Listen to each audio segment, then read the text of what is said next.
Friday. Got a bunch of 16s, a bunch of 18s, a bunch more high tones, trim saws, 6-inch trim saws, 24s, and who knows what else. I can't. Oh, C8s. There's more C8s in this too. Looks like it's almost clear, but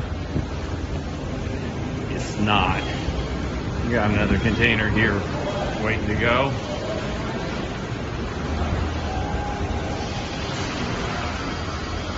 So we're getting ready. We got a few more things left on the floor right now. A lot more C8s still. We got a good bit in transit right now, but the floor is mostly clear until I go back here and I look at this part of the floor, which has got V1Ms, R1Ms, and a bunch more big saws. So we've got for sure another container in here. No, there's two more. There's two more for sure. There's more C8s there. And a sea of 16s and 18s there.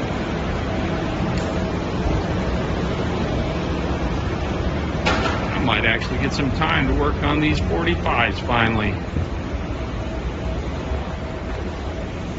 There you have it. We're busy. Long hours, long days. 14 hours is a regular day. But we love what we do, so it's okay.